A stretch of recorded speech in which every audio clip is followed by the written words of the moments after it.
Hi ಎಲ್ರಿಗೂ ನಮಸ್ತೆ. So ಇವತ್ತು ಶುಕ್ರವಾರ. ಸೊ ಇವತ್ತು ಗುಡ್ ಫ್ರೈಡೇ ಇದೆ. ತುಂಬಾ ಒಳ್ಳೆಯ ಶುಕ್ರವಾರ ಅಂತ ಹೇಳ್ಬೋದು, ಒಳ್ಳೆಯ ದಿನ ಅಂತ ಹೇಳ್ಬೋದು. ಸೊ ಹಾಗಾಗಿ ಇವತ್ತು ದೇವಸ್ಥಾನಕ್ಕೆ ಹೊರಟಿದ್ವಿ.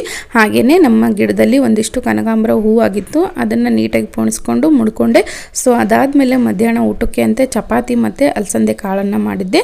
ಸೊ ಹಾಗೆಯೇ ನಾವು ಬಾಕ್ಸ್ ಕಟ್ಕೊಂಡು ಇದಕ್ಕೆ ಹೋಗಿ ಶಾಪ್ಗೆ ಹೋಗಿ ಅಲ್ಲಿಂದನೇ ಡೈರೆಕ್ಟಾಗಿ ದೇವಸ್ಥಾನಕ್ಕೆ ಹೋಗೋಣ ಅಂತ ಹೋಗಿದ್ವಿ. ಸೊ ಎಲ್ಲರಿಗೂ ಅಂದರೆ ಮಹಿಳೆಯರಿಗಾಗಿರ್ಬೋದು, ಈಗ ಅಡುಗೆ ಮಾಡ್ತಿರೋರಿಗೆ ತುಂಬಾ ತಲೆನೋವಿರುತ್ತೆ. ಏನಪ್ಪ ಅಂದರೆ ಹಾಲು ಕಾಸ್ತಾ ಇರ್ತೀವಿ, ಯಾವಾಗಲೂ ಅದು ತಳ ಹಿಡ್ಕೊಳ್ಳುತ್ತೆ. ಯಾಕೆ ತಳ ಹಿಡಿಯುತ್ತೆ ಅಂದರೆ ನೀವು ಡೈರೆಕ್ಟಾಗಿ ಪಾತ್ರೆಗೆ ಹಾಲು ಹಾಕ್ತೀರಾ, ಹಾಗಾಗಿ ತಳ ಹಿಡಿಯುತ್ತೆ. ಯಾವುದೇ ಕಾರಣಕ್ಕೂ ನೀವು ಡೈರೆಕ್ಟಾಗಿ ಪಾತ್ರೆಗೆ ಹಾಲನ್ನು ಹಾಕಬೇಡಿ. 1 ಗ್ಲಾಸ್ ನೀರು ಹಾಕಿ ಮೊದಲು ಪಾತ್ರೆಗೆ, ಆ ನಂತರ ಹಾಲನ್ನು ಹಾಕಿ ನೀವು ಕಾಯಿಸೋದ್ರಿಂದ ಯಾವುದೇ ಕಾರಣಕ್ಕೂ ಹಾಲು ಒಡೆಯೋದಿಲ್ಲ. ಆ ನಂತರ ಅದು ಏನಾಗುತ್ತೆ ಅಂದರೆ ತಳ ಕೂಡ ಹಿಡಿಯೋದಿಲ್ಲ. ಸೊ ತುಂಬಾ ಯೂಸ್ಫುಲ್ ಟಿಪ್ಸ್ ಇದು. ನೀವು ಒಂದ್ಸಲ ಯೂಸ್ ಮಾಡಿ ನೋಡಿ, ಅವಾಗೆ ನಿಮಗೆ